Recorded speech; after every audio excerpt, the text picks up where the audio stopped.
As she hesitated, the man staggered toward her, clutching his face. As he moved, he spoke in a voice filled with agony. Save me, save me.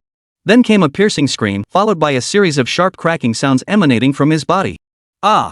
At the same time, Shirley behind her let out a shrill scream. He's my father, William. Help me. The sound was utterly terrifying. It made one's scalp crawl. It sounded like the crisp snap of breaking bones, or the heavy tearing of muscles. Anna slowly backed away. Behind her was the blocked metal cabinet, leaving no room to retreat. Her heart pounded wildly as she kept her finger on the trigger, ready to shoot at the slightest sign of trouble. Then, William's clothes began to tear layer by layer, shredding into rags that fell to the floor. His bare torso was now covered in a vivid red grid pattern. The patterns pulsed violently, as if something beneath the skin surged with life. His muscles swelled visibly, expanding at a visible pace. The muscle on his left shoulder ripped apart, exposing raw, crimson flesh. His entire skin turned a dark, bluish hue before beginning to rot and crack open. Streams of viscous fluid oozed out, emitting a foul, fishy stench. As William underwent this terrifying transformation, his expression twisted in agony. Ah! A frenzied howl erupted. His left arm erupted with a mass of rotting flesh that rapidly swelled, looking utterly terrifying. Simultaneously, 6 eyes, each as terrifying as a human's, sprouted from the rotting flesh on his shoulder. These eyes had golden irises, covered in a blood-red grid pattern that made one's scalp crawl, rolling around restlessly. Each rotation produced a sharp, cracking sound, a sight that made Anna's legs go weak, leaving her frozen in place. Oh my god, oh my god. Witnessing this horrifying spectacle, Anna gasped repeatedly. For a moment, her legs felt like jelly, and she didn't know what to do. After William's terrifying transformation, his once normal face contorted into a hideous grimace. Viscous saliva dripped incessantly from his mouth. The players in the livestream were utterly petrified by this scene. Such a shocking and terrifying spectacle plunged the entire livestream into deafening silence. Even IGN CEO Pierre and YouTube's Chen Shijun were frozen in terror. Before the screen, Pierre gaped at the horrifying spectacle, his limbs growing numb with cold. Chen Shijun, staring at William's terrifying form, swallowed hard. Then, as if suddenly remembering something, he urgently summoned an assistant and shouted, "Quickly put the livestream on the big screen outside our company headquarters." This is exactly what Halloween needs most. The giant screen outside YouTube headquarters lit up instantly. Chapter 176, Anticipation. A giant screen, nearly half the height of a skyscraper, instantly synchronized with Anna's live feed. The masked revelers on the street, who had been preparing to celebrate, froze upon seeing the terrifying scene on the towering screen. Slowly, they removed their masks and stared upward at the display. Every face wore an expression of utter horror. Holy crap! In the footage, William could still be heard screaming, "Save me!" As he cried out, he stumbled closer toward Anna. The intense, foul stench nearly suffocated Anna. Before her eyes, the horrifying flesh on William's body pulsed violently, while his enormous, repulsive eyes glared at her. "Don't come any closer." Anna's voice trembled as she shouted, her finger poised to pull the trigger. But unexpectedly, William violently slammed his horrifying flesh arm against the iron mesh floor. The entire mesh shook violently and collapsed. Caught off guard, Anna fell straight down.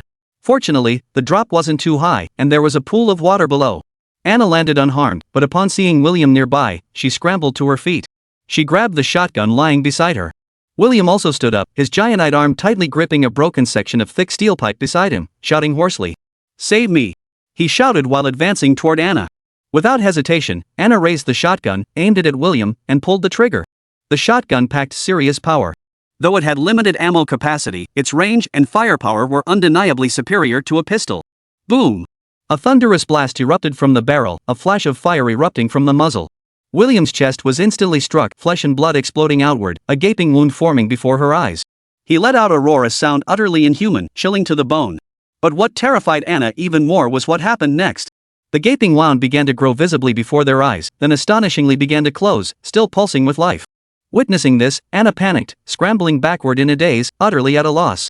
Ah! William suddenly plunged into a frenzy. Wielding the steel pipe, he charged madly toward her. Seeing his terrifying form, Anna instinctively fired another shot. But this shot proved futile. William charged forward, the steel pipe in his hand whipping around, 2 streams of metal hurtling toward her. Ah, no! As Shirley's startled cry echoed, Anna felt excruciating pain wash over her, sending her flying backward. The shotgun clattered to the ground beside her. She then saw the heartbeat icon representing her health on the menu panel turn red. It seemed she was teetering on the brink of life and death. The will to survive forced her to endure the pain as she reached for the shotgun beside her. Her outstretched hand trembled violently. Though it appeared not too far away, it felt impossibly distant. Ah! Ah! Simultaneously, the agonized wails grew ever closer. In a daze, she turned her head to see the monstrous, terrifying double-eyed creature now looming close. The slurping sounds of flesh became disturbingly clear. William's viscous mucus dripped onto Anna's face. Anna's heart had grown utterly frozen. The guttural growls echoed right beside her ear. The enormous eyeball was practically pressed against Anna's face. Ah! Suddenly, William let out a terrifying howl as that monstrous arm shot upward. Then, darkness engulfed Anna's vision, and she knew nothing more. Darkness engulfed her vision. The crimson subtitles reappeared. It seemed she had died once more. No way. Anna exited the game, her entire body drenched in sweat as if she'd just been pulled from the river. Her wide, blue eyes stared wide open, still filled with terror as she looked ahead. She felt she simply couldn't continue. If this kept up, she'd be so stressed she'd have a heart attack. Wiping the cold sweat from her face, she repeatedly apologized to the public chat. "I'm so sorry, everyone. I've truly reached my limit. I hope you all understand this gameplay review will end here." The live stream erupted in chaos. The self-proclaimed world's most hardcore horror game streamer had always been known for her bravery. On her personal Facebook page, she never showed the slightest respect for new games she reviewed. But who could have imagined that this time, she'd be scared off the stream halfway through? Who could believe it? Even IGN CEO Pierre was rendered speechless by the shock. Shen Shijun was utterly astonished. The viewers in the livestream chat exploded in disbelief. Holy crap, who would have thought even Miss Anna couldn't hold out? This Halloween will be unforgettable, haha. I can't laugh though. I was looking forward to a proper Halloween experience, but now I'll think twice. My heart can't take it. I truly admire Shinha and Star Tour's creativity. It's unimaginable that a game so steeped in Western horror elements could be crafted to this level by an Eastern studio. I totally get Miss Anna's feelings.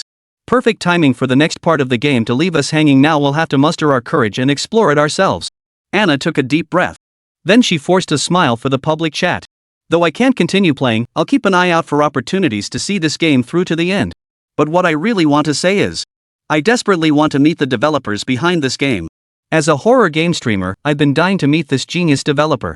I wonder if my wish will come true. Anna delivered her perfect score before bidding farewell to the chat. By the time the stream ended, Toon had already sunk into deep despair. Resident Evil's popularity instantly swept across the entire United States. It reignited a zombie craze, leaving everyone deeply shaken by the game's apocalyptic vision. No one dismissed it as mere entertainment. IGN swiftly crowned Resident Evil the undisputed top pick in their Halloween horror game rankings. A perfect 10 out of 10. Surpassing all other games. On the official website of Stargazing, players flooded the Resident Evil comments section.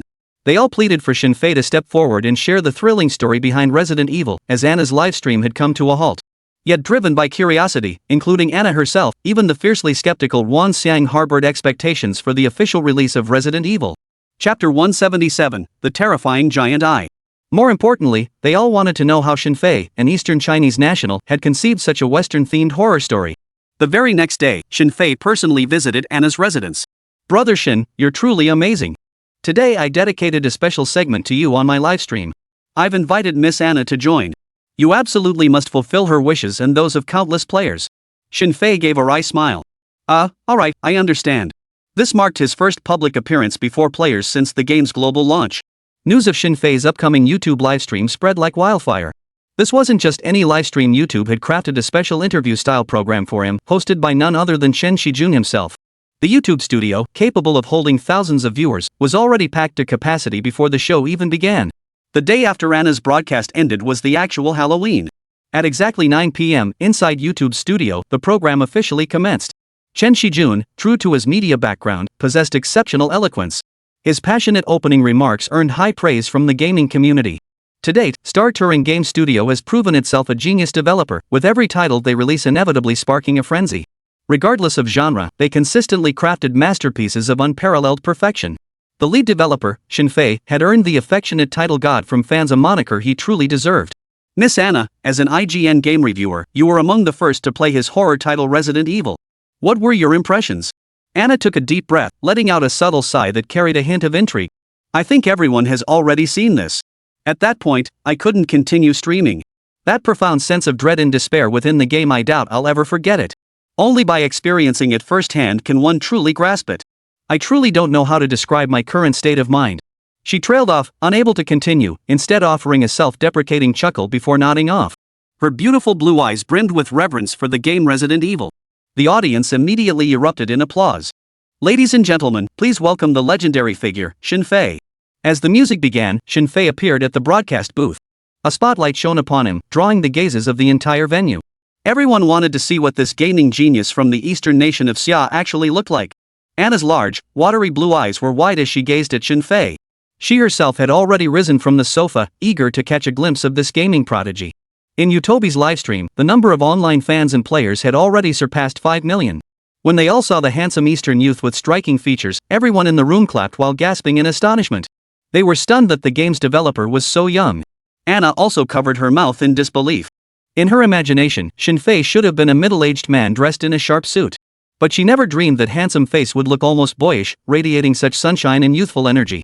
Yefei stepped forward with a bright, carefree smile. He first shook hands with Chen Shijun. Anna, her mouth covered, stared at him wide-eyed. Only when Yefei extended his hand to her with a smile. She hurriedly grasped his hand tightly, then unexpectedly pulled him into a deep embrace. The audience erupted in cheers. Afterwards, Anna shook her head repeatedly in disbelief, her eyes brimming with admiration for Yefei. Shin, you've truly astonished me. I never imagined such a gaming genius could be so young and radiant. You've completely won me over. From this moment on, I'll be your loyal fan forever. Anna's words instantly ignited the atmosphere, erupting into thunderous applause. The livestream chat erupted in excitement. I never imagined Yefei, the legend in my eyes, could be this perfect. Look at my idol, I adore him so much. Oh my gosh, look at that sexy little bum. What a talented Eastern boy, totally unexpected. Live broadcast. Yefei sat down on the sofa with grace and poise. Chen Shijun teased with a smile. Shin, from now on I'll suggest to the local organizers that they hire you as their Halloween ambassador. I think it would be absolutely wonderful. Yefei chuckled before responding. Strictly speaking, Resident Evil is purely a thriller game, not a true horror title. Maybe for future Halloweens, I'll create a genuinely terrifying game. As Yefei spoke, her thoughts wandered. I've got so many classic horror games, Silent Hill, The Evil Within. If I ever brought those out, wouldn't I scare the crap out of you all? As Yefei finished, the room erupted in enthusiastic applause once more. Anna couldn't hold back any longer and immediately spoke up. Mr. Idol, please tell us the story behind Resident Evil. Chen Shijun quickly chimed in. Yes, that's what we're all most curious about. The room fell silent. Yefei smiled and said, well, the Resident Evil story is quite lengthy. I'll just briefly cover how it all began. It all began with a pharmaceutical company called Umbrella. While ostensibly a drug manufacturer, they secretly developed a bioweapon. This biological weapon was a substance called the T-virus. Those zombies you've seen are all products of T-virus infection. Later on, you'll encounter a new type of monster called the Licker. It represents the ultimate form of the T-virus.